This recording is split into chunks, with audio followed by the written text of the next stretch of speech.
Hrafnsson, what happened in court this morning?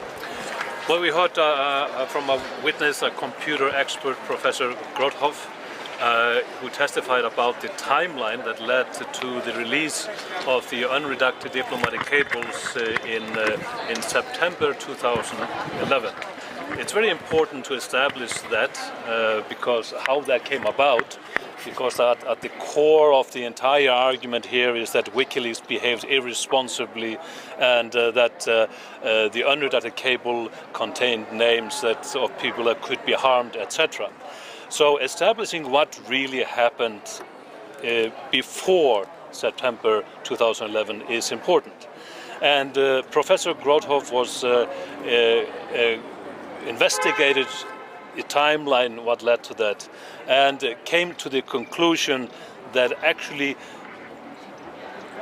the individuals responsible for that happening were the Guardian journalists Luke Harding and David Lee, who published a passphrase to a very strongly encrypted document with the cables.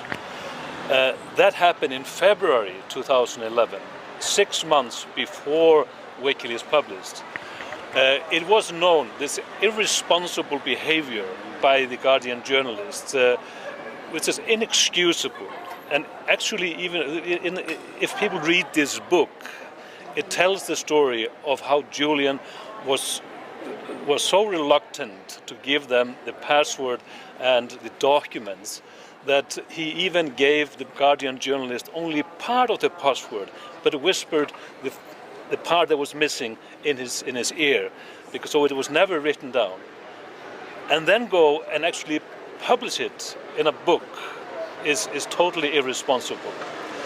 And that led to a chain of events that at the end of August it was known that the information was out there, the cat was out of the bag. And actually, Wikileaks was not the first entity to publish these documents. At the end of August, beginning of September 2011, there were at least 2 other entities. A website, American-based, called Krypton, and another website who actually published these cables. So what Wikileaks did after that had materialized was basically to republish those already published documents. So this basically sweeps from the rug from under the feet of the prosecutor, who are trying to establish that there was a total irresponsibility on the behalf of Wikileaks. So this is a very important element in the defense to establish this. There has been a lot of talk also about those who are supposedly put in harm's way.